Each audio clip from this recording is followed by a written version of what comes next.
Hi, Andy. Hi, Victoria.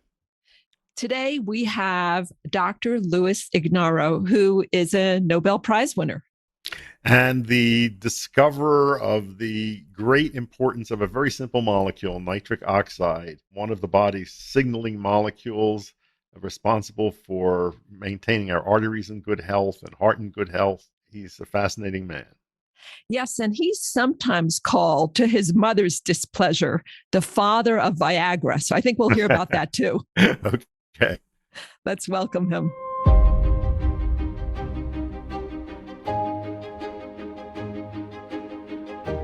Dr. Louis Ignarro earned his doctorate in pharmacology at the University of Minnesota and completed a postdoctoral fellowship at the National Institutes of Health. As a professor at the Tulane School of Medicine, Dr. Ignarro began his basic science research into nitric oxide, which he continued as faculty at UCLA. He discovered that nitric oxide relaxes vascular smooth muscle and is biosynthesized in mammalian cells. His discovery advanced our understanding of heart disease, and he was awarded the Nobel Prize in Medicine in 1998 for the discovery that nitric oxide acts as a signaling molecule in the cardiovascular system. He has received numerous other prizes and has devoted his life to improving heart health. Welcome, Lou. Thanks very much, Victoria. It's so great to be here. Well, we're delighted to have you. And we're going to be talking today about nitric oxide. So, can you explain for our listeners what is it and what does it do in the body? Sure, I'll try to do that very, very briefly. First of all, chemically speaking, nitric oxide is a very small molecule, and it's actually a gas. It's a gas just like oxygen. It's a gas that's found in our environment, and it's been known for years and years. In fact, Joseph Priestley discovered nitric oxide before he discovered oxygen. That's how old nitric oxide is. But no one knew for well over 100 years that nitric oxide would turn out to play an important role in our bodies. We started off looking at the mechanism of action of nitroglycerin, which is a vasodilator, and we showed that it works by being metabolized to nitric oxide. And so as a pharmacologist, I started studying the pharmacology of nitric oxide, and that's when we discovered it was a vasodilator and that it inhibited blood clotting by inhibiting platelet aggregation. And so I was so taken by the incredible pharmacology of this molecule that I thought that perhaps our bodies, especially our arteries, may produce such a molecule. And so we set out to do that, and we made that discovery that our arteries actually produce nitric oxide for the purpose of controlling blood pressure, because it is a vasodilator. And by that mechanism, of course, it improves blood flow to various organs. And by serving as an inhibitor of platelet aggregation, we suspected that the nitric oxide produced by our arteries may play a protective role in preventing unwanted blood clotting. In other words, preventing stroke and myocardial infarction. So that's Lou, all I of it in a remember nutshell. when there was first publicity about the discovery, it just seemed astounding to me because the other signaling molecules we knew about were much larger molecules, more complicated compounds. And here was such a simple molecule and a gas that had such a role just seemed very surprising. Well, it was very surprising. I mean, nature is very simple. It's incredibly simple. I mean, we make nitric oxide everywhere in our body, and not every tissue makes it at the same time. Different signals in different organs, in different regions, in different cells will trigger the local formation of nitric oxide, which will do its thing at that particular site. So that saves a lot of energy. I find it to be incredible that one molecule can produce so many different kinds of effects, but specifically, that is not all at the same time. But you're right, Andy. The fact that nitric oxide is such a simple molecule, right? One atom of nitrogen, one atom of oxygen, NO, and that it's a gaseous molecule. No one ever thought a gas would play a role as a signaling molecule. That's what took so long to discover, that our bodies produce nitric oxide and that NO occurs naturally, because this idea came up several years before we made the discovery. But I kept saying to myself, how could a gas like NO be important? How could it exist inside of mammalian cells? Number one, it's a gas. Number two, it's extremely unstable, has a half-life of 2 or 3 seconds. But you just move ahead. You never give up. You don't let the chemistry slow you down. You just do the work and go after it. You mentioned that it has these effects of being a vasodilator and a platelet inhibitor, but I know you've also shown that it has anti-inflammatory effects and antioxidant effects, and that it's even a neurotransmitter.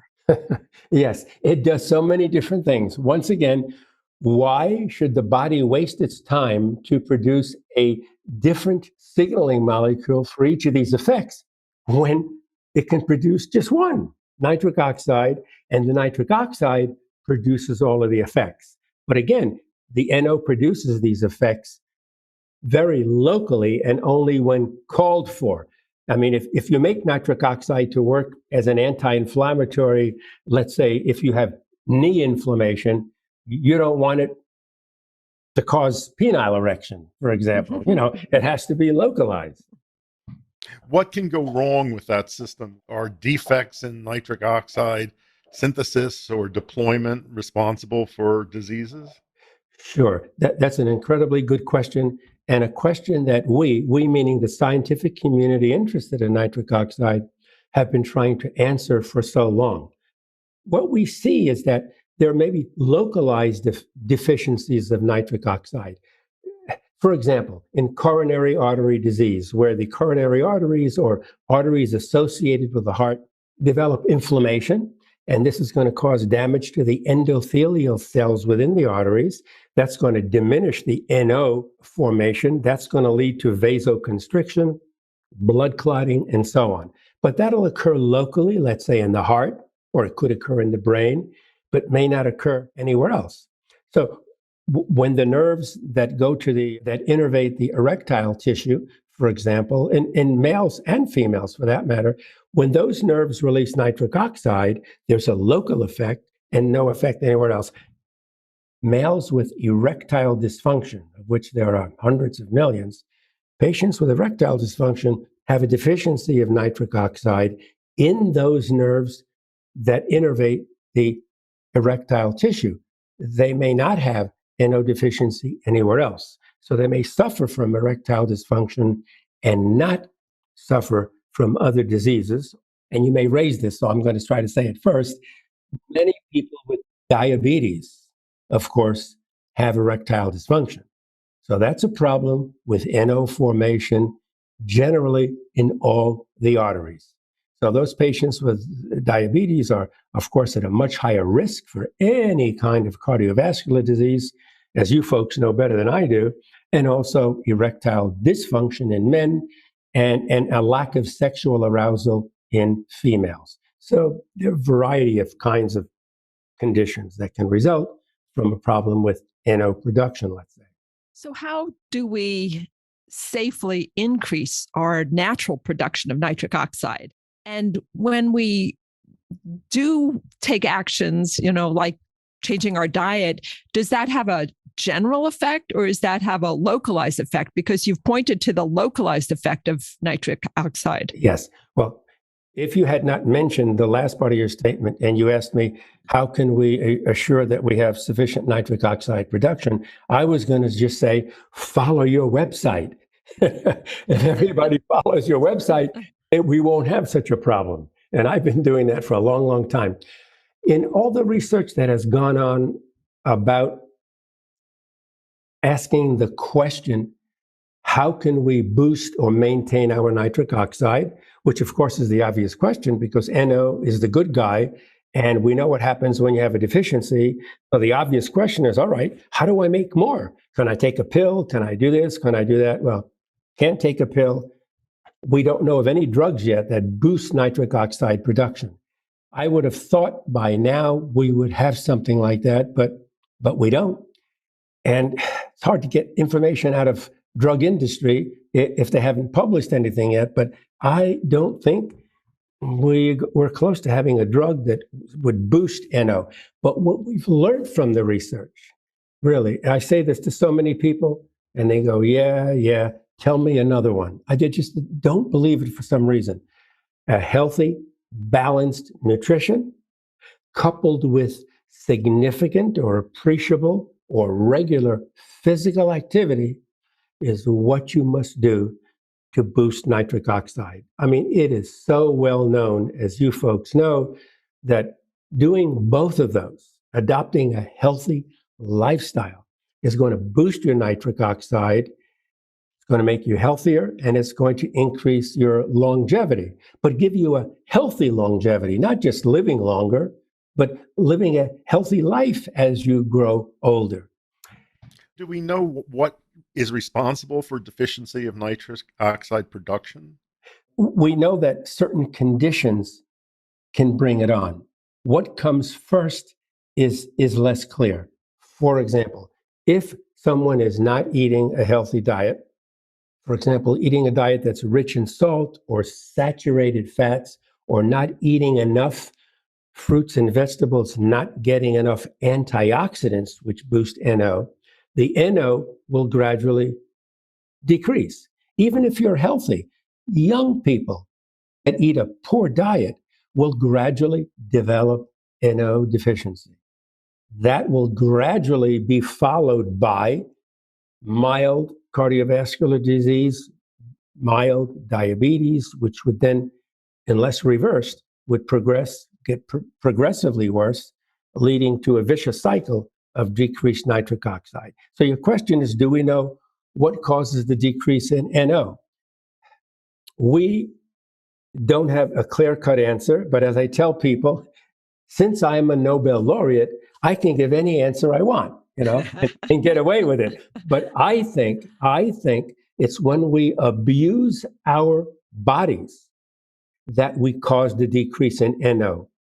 Poor diet, sedentary lifestyle. That's by definition, you can show this in laboratory animal models and humans, you can show this. That leads to decreased NO.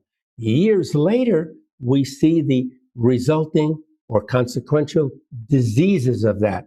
So, for lack of a better answer, I say that not paying attention to your diet and not paying attention to physical activity will cause this decrease in nitric oxide.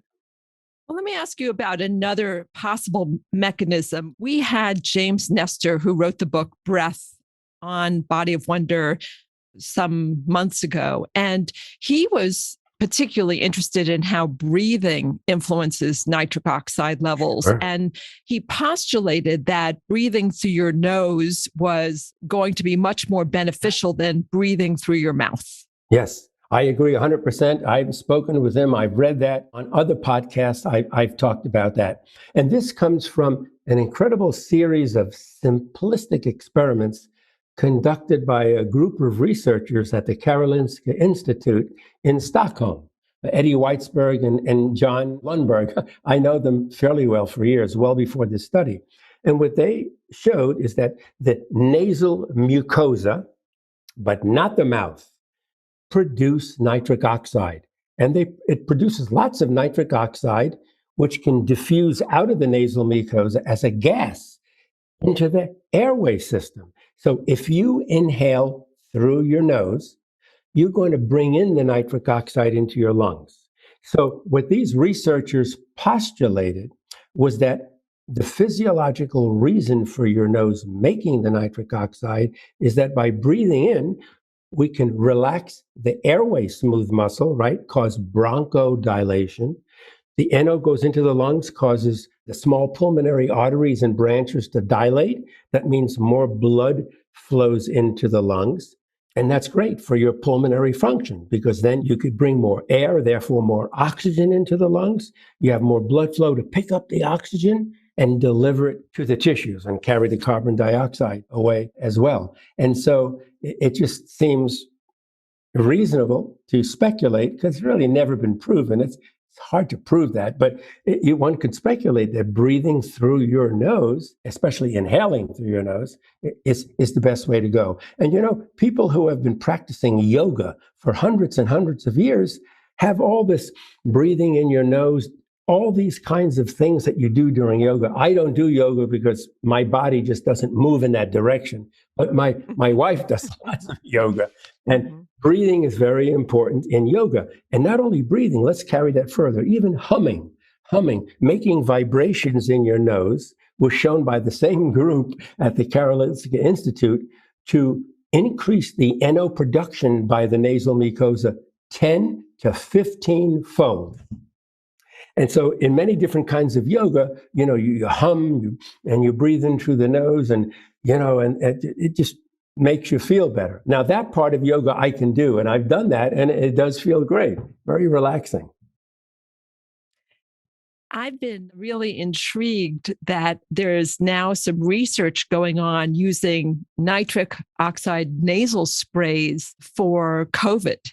And there is some evidence that nitric oxide can have antimicrobial effects and antiviral effects. Absolutely, you're correct. There's no question about that. Inhaled nitric oxide, I think a year and a half ago, maybe 2 years ago, the late Warren Zapol from Massachusetts General Hospital, who first used inhaled nitric oxide 20 years ago to give to infants with persistent pulmonary hypertension, treated these newborns very successfully with the inhaled NO. Very safe. It just relieved their pulmonary hypertension in these babies right before your eyes. And I saw this in intensive care for neonates because Warren showed me this. These kids are purple. And after about a minute and a half, 2 minutes of breathing in nitric oxide, they turn pink.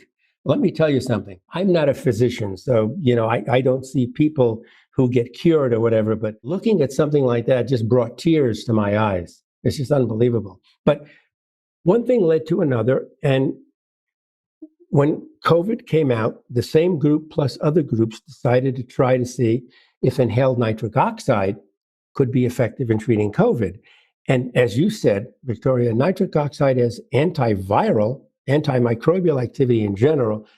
When someone gets COVID, the principal cause of death is a massive thrombus formation in the lungs, intensive pulmonary blood clotting, vasoconstriction, because the virus destroys the endothelial cells of the pulmonary arteries.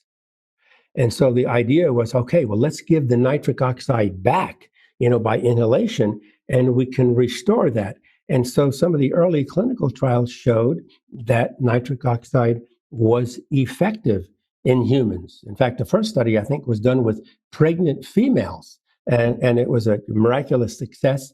I know that there are about 4 or 5 clinical trials still in progress. I'm surprised the results are not out yet, but I hear that it's quite effective in keeping patients with COVID out of the intensive care unit. So therefore freeing up beds and oxygen and so on. So here's another example where nitric oxide can do something else. I mean, it really is incredible, if I must say so myself, how many effects nitric oxide has. And I wouldn't be surprised if NO was a great treatment for the effects of the influenza virus.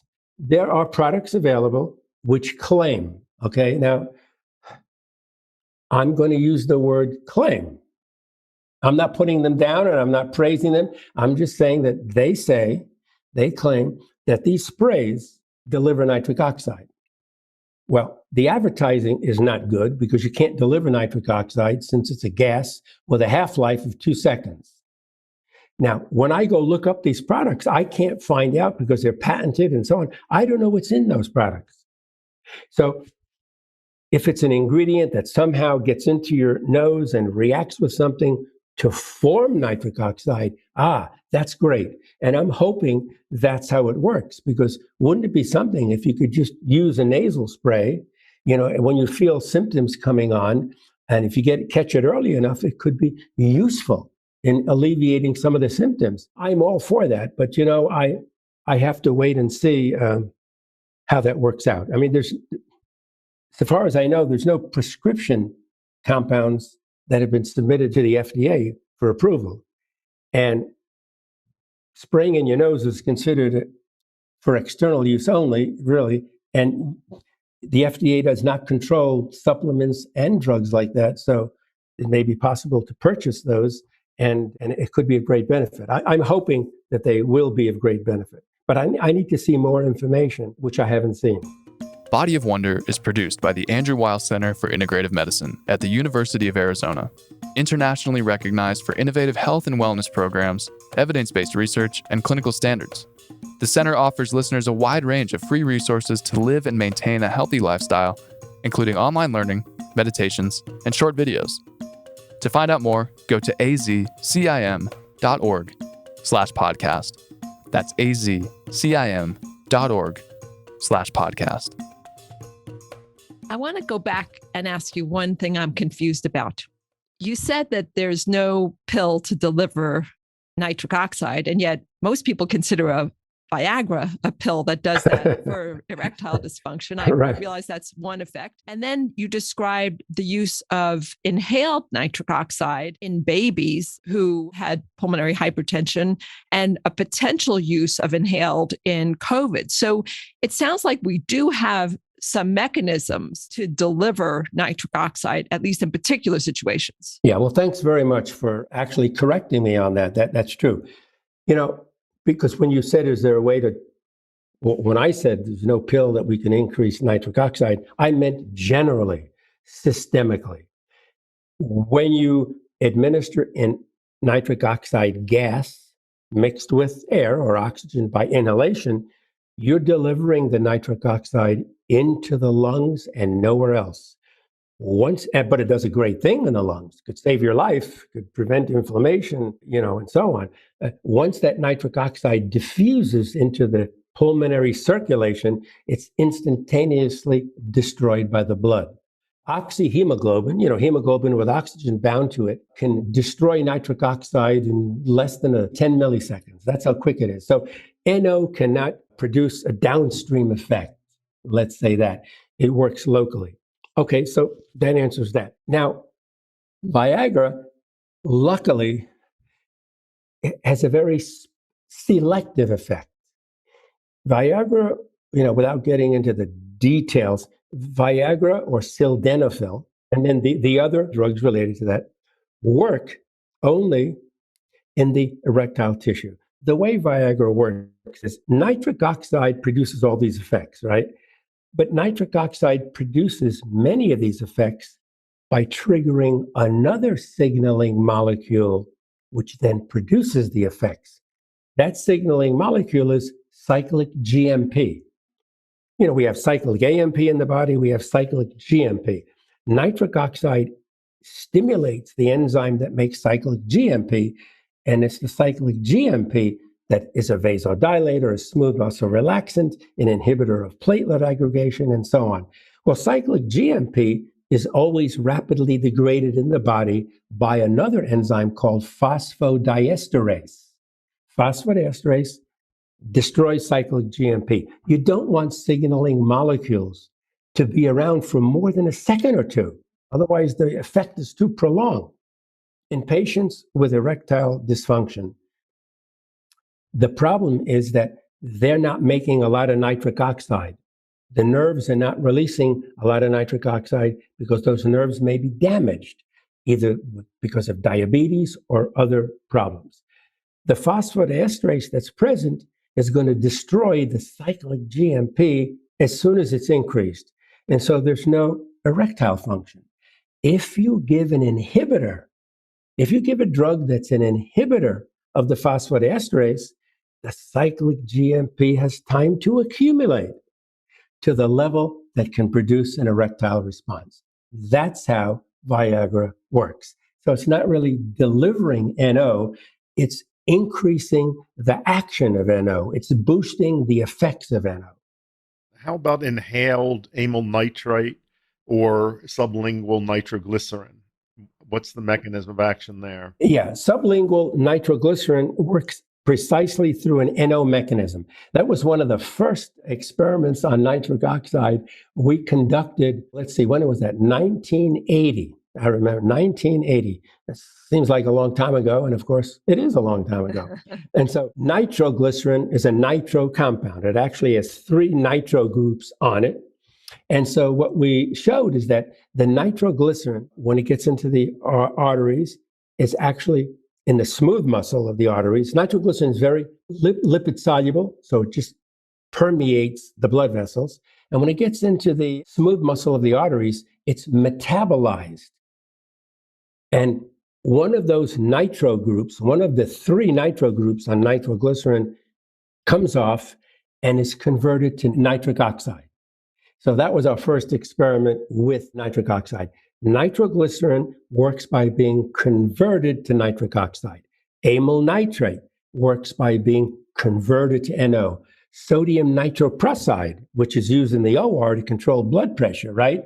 That is metabolized to NO. So all these different nitro compounds are called nitro vasodilators to distinguish them from all the other ones.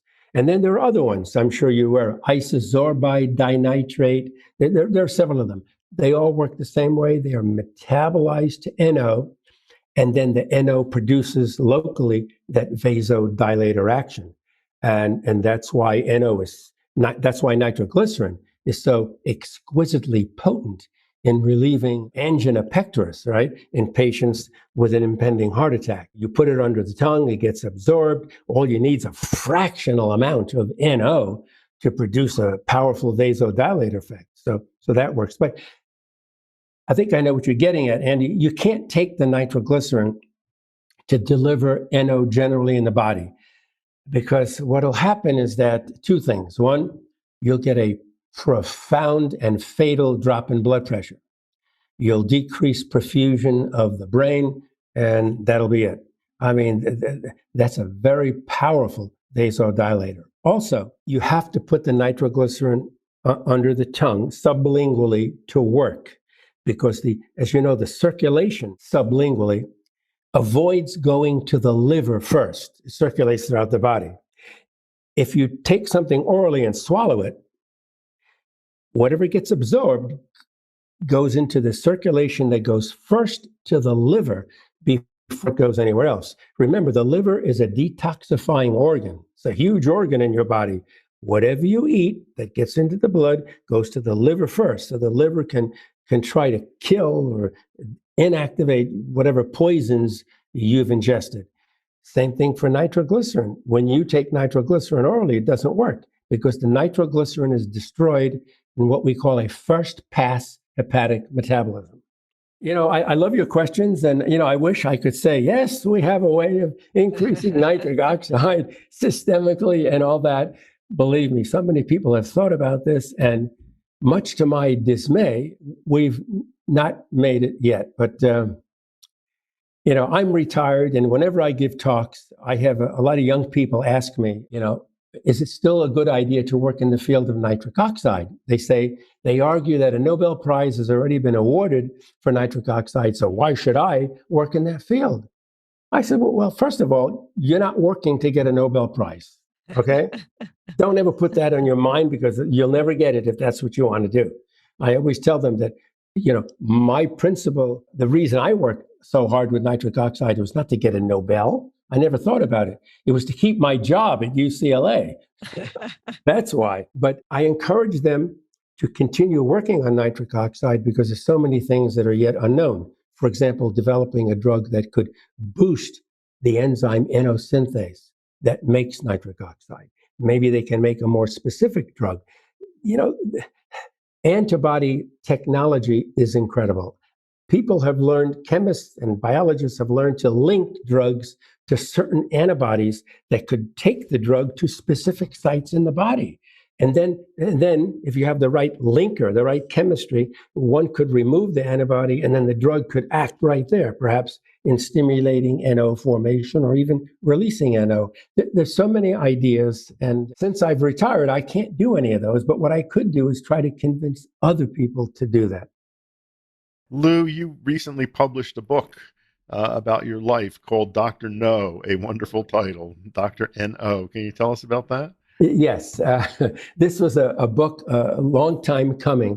It's a memoir about my life starting from the time I was a little toddler to the time and after I received the Nobel Prize in Stockholm. It's a book I wanted to write for many, many years. I've written so many scientific articles, I wasn't sure how to write a memoir such that the lay public would understand. But many of my colleagues, my scientific colleagues who knew me personally, said, so many things happened in your life, Lou. You have to write about it so that other scientists, other professionals can read it, but also other young people can read it because it may be motivational for them. And so I hired a writing coach who was able to help me write in a way that did not read like a review article in Nature or something. So that was very helpful. Being the son of Italian immigrants, my parents were born in Italy. They met each other in Brooklyn, New York. They came over separately. They never went to school, not even kindergarten, nothing. They never went to school. They got married. I came along, and my English was terrible. When I entered first grade, the teacher told my parents that I was going to have a lot of trouble in elementary school because my English was terrible. Very quickly, of course, how to speak and understand English. And so what I'm trying to say is, from that point on, I developed a tremendous interest in science. But despite all the handicaps and language barriers, I was able to make it to the top of my profession in medicine and be awarded the Nobel Prize. So, when you have the motivation and passion to do something, nothing can keep you back. But it was one hell of a roller coaster ride. And that's what I try to describe in the book. And I hope that that's motivational to many other people, teenagers, people in their 20s who read that book and understand that, if I could do it, there's no reason why they can't do it. Well, I want to thank you so much for coming on Body of Wonder and sharing your journey to developing the science behind nitric oxide, helping us understand the physiology and the various mechanisms, and encouraging our listeners to be that scientist who figures out how to discover a drug that might systemically raise nitric oxide in appropriate ways. Yes. Thank you. It's been fun.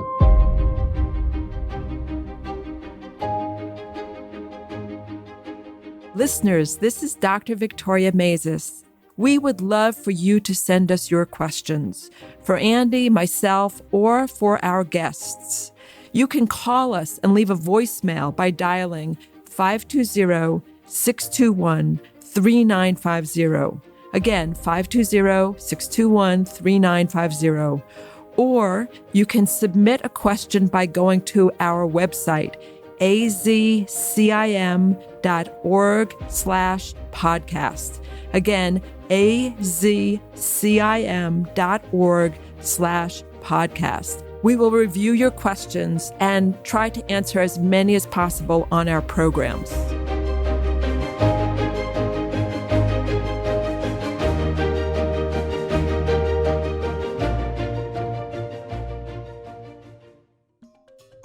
We hope you enjoyed this episode of Body of Wonder, brought to you by the Andrew Weil Center for Integrative Medicine. If you like the show, please rate us 5 stars, follow the show, and leave a review. To learn more about integrative healing and the center, go to azcim.org/podcast. That's azcim.org/podcast.